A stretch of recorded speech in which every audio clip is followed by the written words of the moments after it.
Textile Podcast, brought to you by the Yarn Bazaar, inspiring textpreneur stories.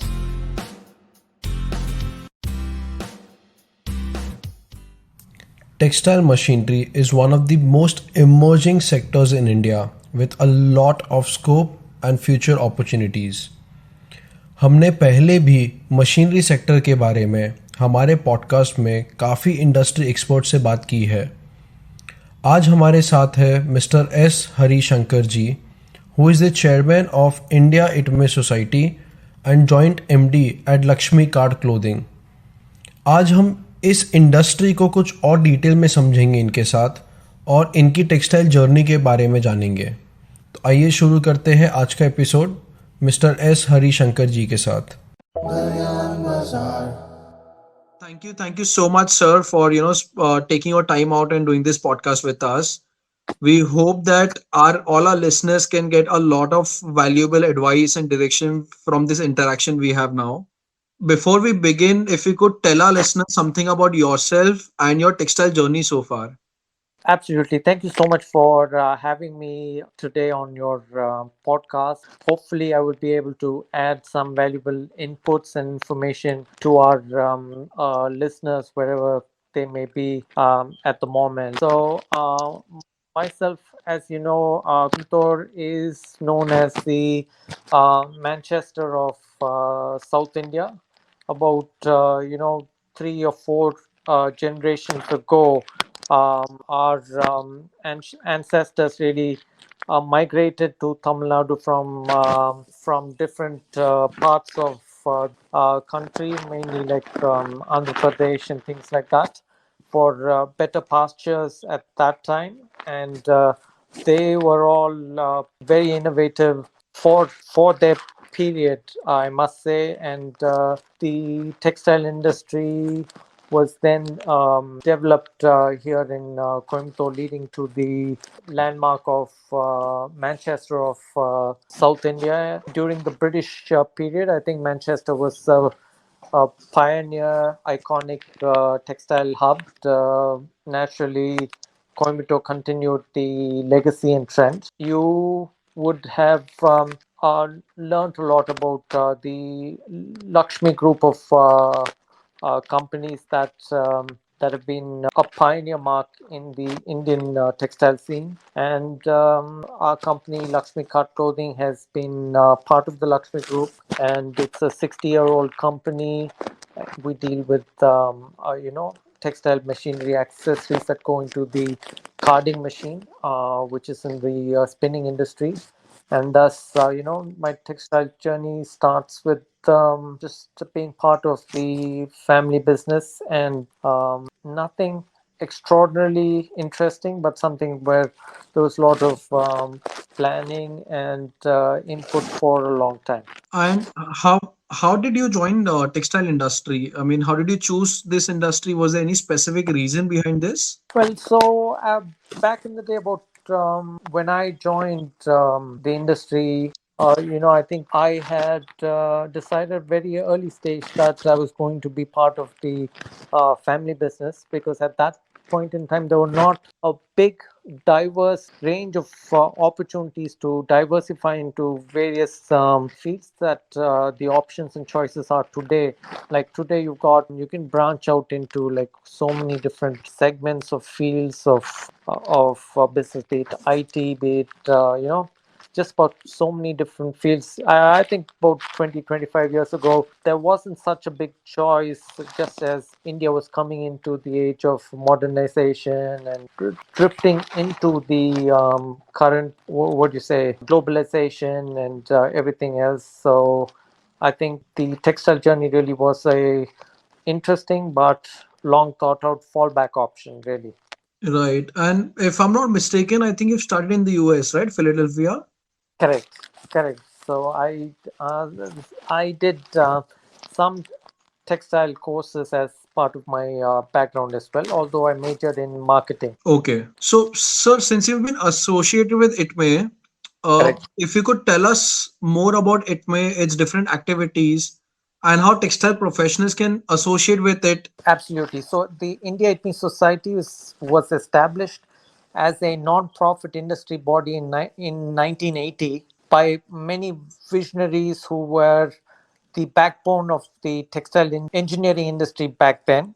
India ITME Society is unique in its kind of exhibitions that we strive to conduct. It strengthens the industry by escalating textile manufacturing, support in building avant-garde manufacturing infrastructure, by allowing for technology upgradation, by also fostering innovation, facilitating exchange of knowledge, and encouraging direct investments and joint ventures.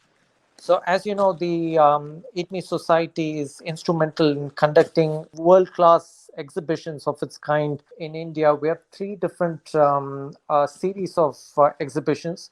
One is the main flagship event, which is the India ITME. So, usually the exhibition is attended by more than 70 to 75 participating countries, which connects both local and regional exhibitors and associations from these countries. The other series of events is called GTTS, which is more like a regional exhibition, which is also conducted every 4 years, allowing for participation from smaller companies regionally. And the third, most recent addition to the India ITME Society is ITME Africa. So we recently came to the conclusion that we need to take our India ITME Society brand worldwide and to conduct exhibitions overseas as well. Africa came up as the next frontier where there's such a large untapped potential, especially with a budding young generation coming up with a lot of what you call dreams and aspirations, and just something that we see as the next big thing. So all in all, I would say India ITME Society has a lot of domestic and international collaboration across the world, many countries in Africa, Europe, etc. And we also have a tie-up with the International Trade Center, part of the United Nations, working in various projects which also allow to provide for student training, workshops, seminars, employment, and also to advance technical knowledge. I hope this helps with some explanation in terms of India ITME Society and some of the events conducted by India ITME Society. Right. And the flagship event is the one that's conducted every year in December, right? Not every year. It's all events are once in 4 years. So the Okay. flagship event, India ITME, the last one conducted was in 2016 in Mumbai at the Hmm. Nest Center. We were due to host one in 2020, but obviously due to the pandemic, it's been postponed. At the moment, it's slated to be in Noida in December 2022. Cross fingers that the event can go ahead without any further disruption. We have a lot of hope and we have a lot of confidence now that events like the Dubai Expo has been conducted for the last few months Right. without a hiccup. So there's no reason India ITME Society cannot go ahead with our plans. But cross fingers and let's hope everything goes to plan. We are also really hoping it happens since we at the Yan Bazaar were one of the media partners and we were hoping the event to happen successfully. But again, as you said, it's having to postpone the event because of the current COVID scenario. Correct, correct, Let's hope it happens this year in 22. correct. We are very hopeful as well. So, talking in concrete terms of machinery, where do you think India stands, especially in terms of policies and selling? As far as I understand, and out of the interactions I've had with, say, other leaders, like for example, RSG, Yeah. uh, where we understand is, of course, spinning has a player like LMW, which is a leader in spinning machinery. Then there are companies like AT, which has got certain companies to India. For example, a company like Truzler, so maybe a JV partnership or something, some other arrangement. But especially if we go downstream and especially towards the garment sector, we still lack either JVs or our own in-house or Indian companies who are getting into machineries. Correct, correct. You are absolutely right. Right. We, as we stand in India, we've got a very strong base and foundation up to the spinning stage, as you mentioned, LMW and AT Truschler, whatever, Trumac. But going down the value chain, we, for some reason, are a little behind the sticks, and that stems from a little bit of a long-term issue. It's been a little bit of a long-term issue, really, because as you know, some of the sectors like weaving, etc., there's a lot of very fragmented sector, which has also led to some of the bottlenecks in investment in the machineries going into these sectors.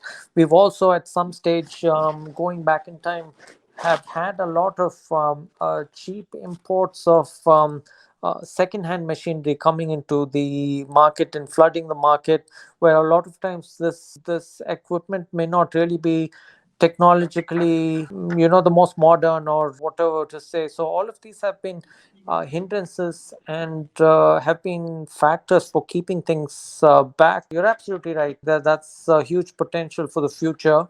And in fact, I think we had a big delegation online meeting a couple of months ago with our Union Minister, Shri Piyush Goyalji, who has Right. called for the development of 100 Indian textile machinery champions that are recognized across the world, and to reduce the import dependence of the sector through efforts between the textile engineering industry and the government. So I think there's been a lot of talk, and the hope is that we can come up with a policy and a framework where, there's an interaction which is aimed at devising possible strategy to develop a strong ecosystem for growth of the textile engineering industry under the Make in India program. And sir, as we understand that most machineries are still being imported. In your opinion, why is India lagging when it comes to the machinery sector? I mean, we've had good, very, very, very good performance when it comes to weaving or spinning or garmenting. Yeah. But why is it that we are still lagging in the machinery sector? Correct. So I think this once again goes back to our point that we just discussed. That I think, in terms of spinning, I think we are pretty much in good hands in terms of domestic manufacturing. So I think it comes to the other sectors down the value chain where we are lagging behind for the reasons just mentioned, where historically things have been slow in terms of dealing with the fragmented value chain, and also dealing with second-hand imports, and also lack of adequate JVs coming through. Hopefully, I don't know, in the next 3 to 5 years, due to strong vision, maybe these things will change. And I think it's kind of a little strange considering, how LMW has been really, really successful with spinning machinery, whereas if you look at the value chain, spinning machinery has quite a good capex, and it's very technologically heavy compared Correct. to, let's say, a garment machinery, which is far more, you know, uh, reasonable in terms of Correct. cost.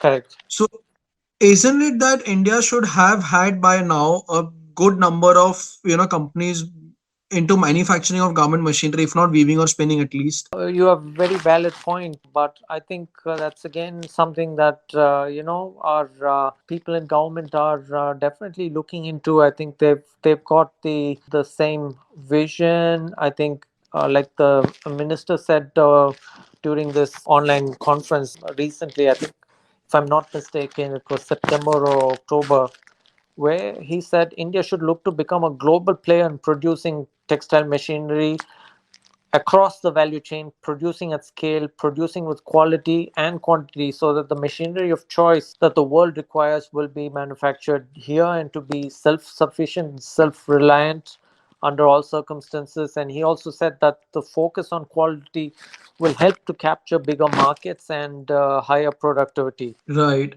And Yeah, since we're on this topic, considering the new textile ministry and considering a couple of good moves, so correct, schemes like PLI scheme or the 5F scheme, correct. what are your views on them, and how do you think it would really impact the Indian textile industry in particular? I think it's a great move, really, because I think the central government approved of this PLI, or production linked incentive, to the textile sector, which are a huge budgetary outlay, really, of I don't know, several thousands of crores.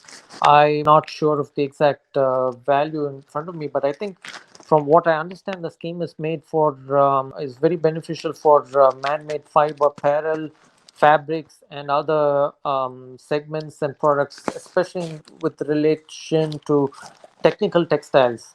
And I think the incentive structure for the textile sector is also designed to encourage investment in fresh capacities in all of these areas. I think also priority was to be given for investment in many three-tier, four-tier towns and rural areas. Especially, the scheme will benefit states such as I think Gujarat, UP, Maharashtra, Tamil Nadu, Punjab, etc., which are already textile, which have a strong textile hub, and obviously this creates a lot of additional jobs also. So, in my opinion, a really strong positive move from the government to introduce this PLI scheme so that we take things in the positive direction, especially in these areas, which is wave of the future, being technical textiles and things of that nature. Right. And especially now considering these schemes and the boost that it may bring to the Indian textile industry, as also external factors like China plus one strategy. Yeah.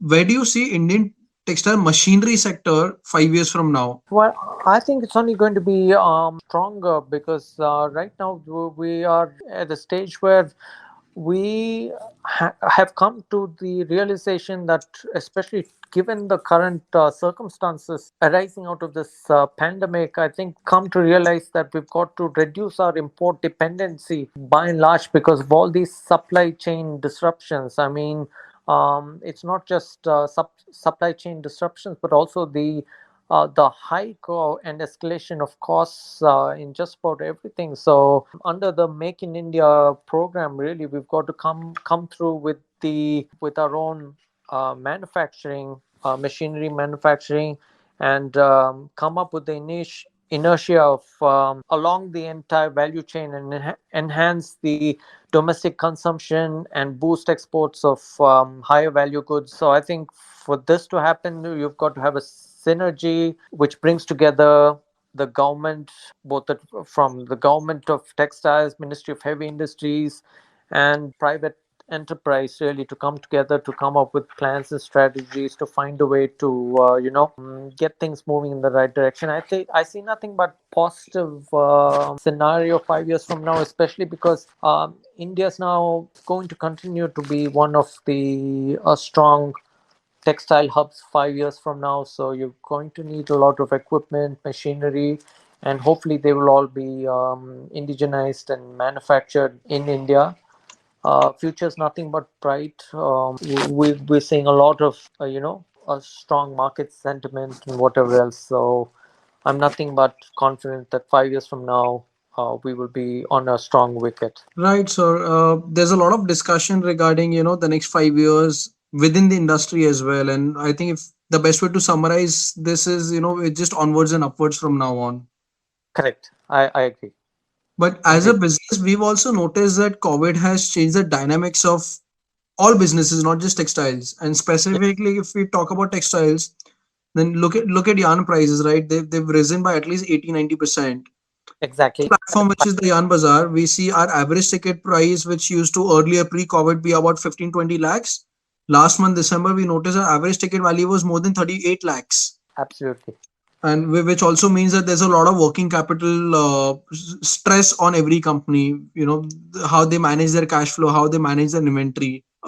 People are being forced to look at, low coarser counts because ultimately their margins is fixed.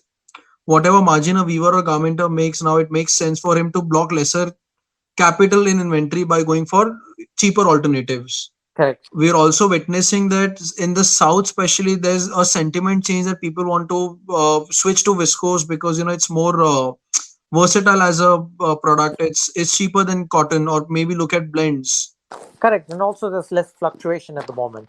Yes. So if I could have your thoughts on this, how business has changed, and especially for you also, as I understand, apart from India ITME Society, your engagement with Lakshmi, as well as probably I've heard that you're on board with another spinner as well.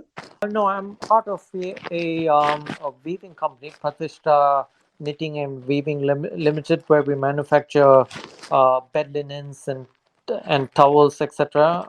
It's mainly for export markets. So yeah, as you say, we've seen a huge increase in prices. You know, the escalating price of input material, so we not necessarily able to pass on the price to our buyers overseas, although we have gotten some reworking on the prices, but it's definitely at a stage where things are at the crossroads, because it's not only that, but we also see a disruption in logistics.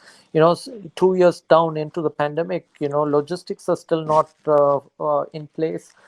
Just exporting to other countries is still a huge challenge in obtaining vessels or containers, or even the rates, which are still escalating all the time.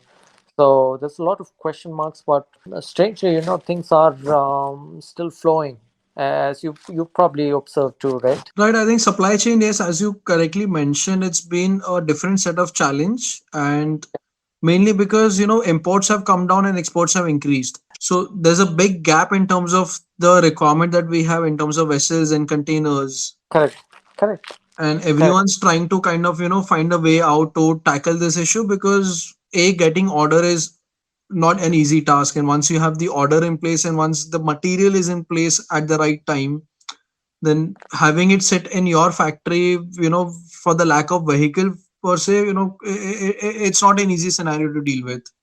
Correct. You're 100% right. So sir, if you could name a few textile segments where Yeah. India can start and perform really well, and both in terms of overall textile landscape and also in terms of specifically machine manufacturing. In terms of textiles as such for the future, I think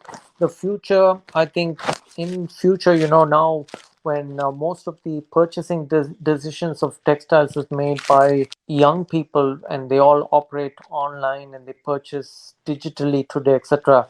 So I think the future is very bright for sustainable textiles and fabrics and products or garments, whatever. So I think you've got to have a proper sustainable product. I think also people like to know a story where you know, especially in the West, they're buying a product that is not harmful to the environment. I think people are looking for various decisions before they go into their purchase. They hit the trigger button on the internet. I think it's got to have a less footprint, carbon footprint. I think already in areas like Panipat and stuff, you see regenerated fibers doing the rounds, where you know they get a lot of garments and textile materials from all over the world, and they try and regenerate all the fabrics and try and put it together. I think that's all part of something that's going to be the wave for the future. Simply, and also I think people are going to look for quality products, so that you know they don't have to purchase as often, but I think they want to focus on quality so that they can own stuff that lasts a bit longer. In terms of machinery, I think there's a lot of opportunity, especially with technical textiles and stuff, especially because that's going to be a wave for the future. And even recently, you know, a lot of these current trends that's going towards that field, right from your mass to requirements for industrial products to medical products and everything. I think technical textiles really is a key, and also another area is, you know, stuff for defense and aircraft related products and specialty equipment that can manufacture these products. Right. So, earlier during this podcast, when you were, addressing the question of your choice of or your decision to join textile industry, and you mentioned correctly that the opportunities there or the avenues 20, 30 years back were not as many as it is today. I think Correct. same is the case in textiles also, that the kind of products and opportunities or new product development that's happening. So for example, as you said, Panipat, there's a lot of recycling and upcycling happening. Correct. A Absolutely. lot of focus on sustainable products. So, the products like bamboo yarn, hemp yarn, Yes. Exactly. many, Exactly. many more in this segment, which offers, sustainability, antimicrobial properties. Correct, correct, absolutely, absolutely. I mean, they're coming up with so many different innovative products by the day, literally. I mean, yeah, absolutely. And these are all very niche products, and everything has a demand now. And as we go into the towards the end of the pandemic phase, I think we'll see more and more of this coming to the market. Where once you get out of the difficulty dealing with logistics and the like, I think you're going to be seeing more in the marketplace, more affordable and easily available. Right. And on that note, sir, I've had a thought in my mind for a while, and it would be very nice to have your views on it. So, Hmm. especially when we talk about, the wet spinning process or products like hemp, bamboo, etc. Uh, Yeah, as you also pointed out, that there's a lot of demand from the consumer side, especially in Western nations. So, whether it's Europe, US, Canada, New Zealand, Australia, yeah, the applications are wide, right? Starting from say terry towels to bed sheets to apparels and correct, also products. correct.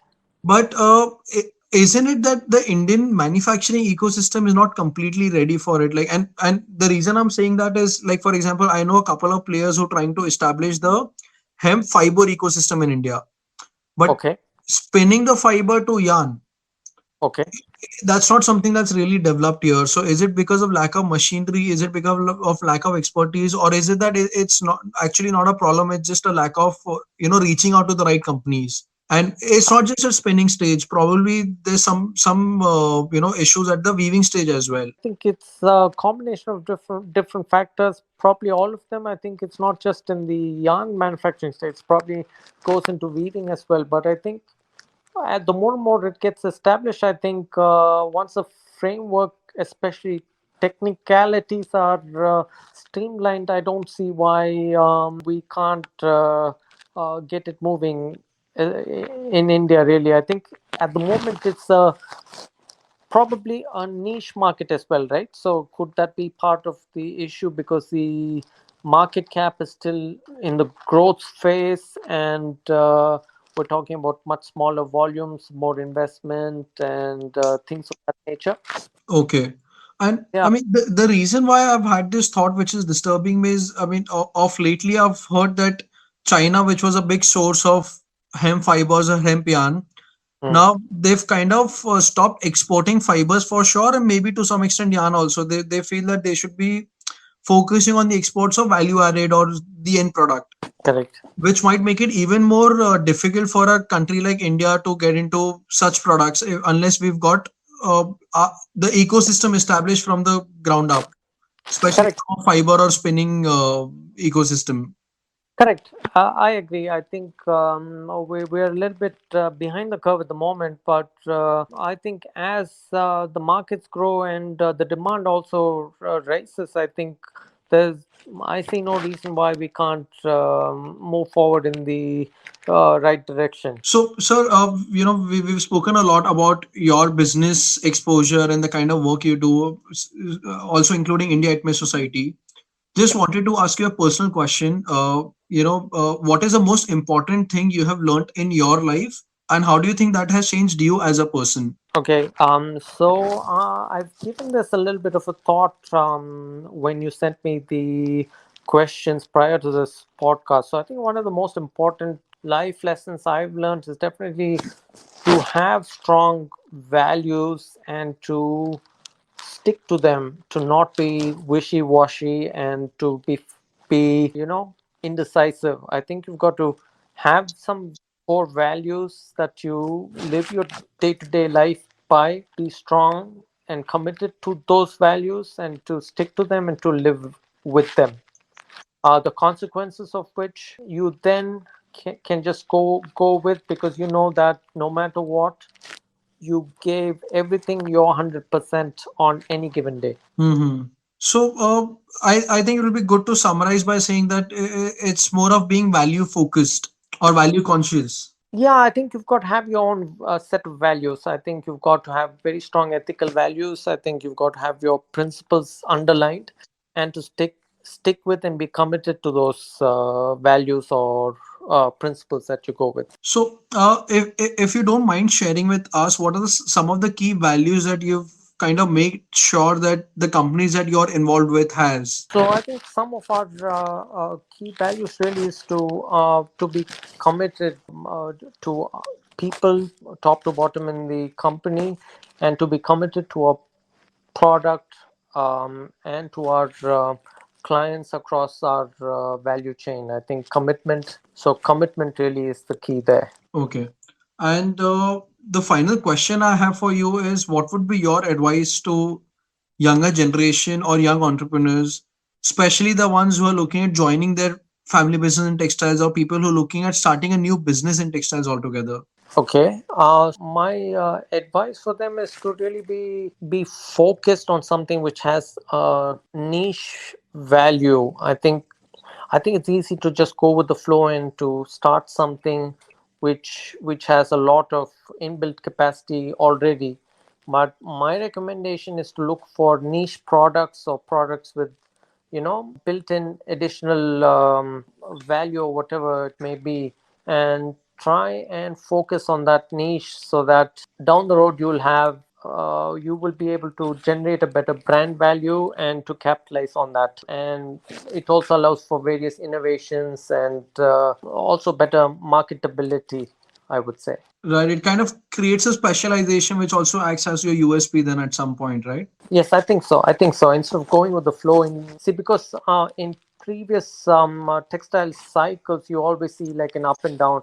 I mean, textiles has always been a cyclical industry where you see like a year of a boom, and then you see like 6 7 months of a lull, and it's all for in my opinion, a lot of it is created by overcapacity at stages, isn't it? So I don't see why you can't look at something with where you can create a niche value, a niche brand, something really unique, so that you can have better lastability and durability. Right. And I think all your engagements have this quality in place of specializing in something, or having, having being a product leader or a market leader. Yes, definitely, definitely. I mean, that's the key to survival, right? Because you've really got to have that USP to take things forward. Otherwise, it's a little bit of a question mark really as to what's the next step. Right. And I think it makes it very interesting, because the moment you're focusing on specialization, customer success or listening to customers, or building products around them automatically comes into place. Absolutely, absolutely. That's a story for in ready to go. Right. And then you don't have to fight for your customers with other competitors. It kind of ensures that you're always ahead of the competition, because you're the one listening to them, making changes as per their expectations, because that's what the specialization value stands for. Correct, and you reinvent the wheel every now and then, so that you just add to that niche and give your customer better value in every change or every different business proposition going forward. Right. Thank you so much, sir. I think that's my biggest takeaway, and I really hope that people who listen to this, and especially the masses in our industry, they acknowledge the fact that specialization is required. Maybe not transition to specialization overnight from the commodity play that most people deal with, but at least ensure that there's 5% or 10% of your overall business which is focusing on specialization. Yeah, thank you so much for having me today, and hopefully, I agree. I hope our listeners today have some valuable input to take from this session. Right. And before we conclude, sir, there's a quick rapid fire round I'd like to do with you. Absolutely. So let's start with some easy points there. Summer or winter? Winter, definitely. Spinning or weaving? Spinning, definitely. Okay. For once, I felt that it was a tricky question for you. Well, it was a tricky question because I'm part of both in some form or Right. the other. Uh, yeah, Movies or web series? web series Okay. There's a small fill in the blank question for you. Textile okay. industry is dash. Is timeless is timeless. I'd say it's timeless. Okay. Okay, let me explain that. Textile industry, if you look at history, you can just periodize different parts of history with the textile industry. You look back to the different areas of India, the different fabrics and textiles, and everything has such a strong history and culture and everything that, everything is really timeless. So you can really put a stamp on it. Right, and the India Post event that was organized by India ITME Society, I think one of the great things I enjoyed there, apart from the setup and the venue and the food, was a walkthrough of the history of textiles in India. Yes, exactly. I just brought up this point because earlier in the podcast you brought up that evening at in Bombay a couple of months ago. So Hmm. that definitely has stuck with me ever since then. And yeah, absolutely. a, a business leader or a business person you admire the most, and why? There are couple that come to mind. One is Jeff Bezos. I mean, just for simply by the reason being, the quick adaptability and the innovation to take Amazon to such heights, and the constant adaptability is just pure genius. Right. Yeah.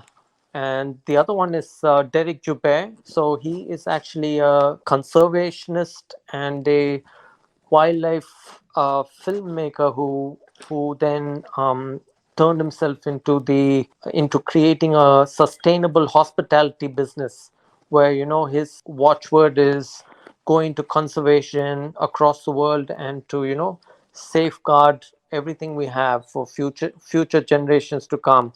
So I think that's something I admire a lot, simply because it's entirely up to us and in our hands to ensure that we save our planet and not just avoid future pandemics, but to take things very seriously as to climate change and all these other aspects which otherwise would lead to a very disastrous world. Interesting. And my last two rapid fire questions for you is, one is, what advice would you give your younger self? I would say don't be too hard on yourself.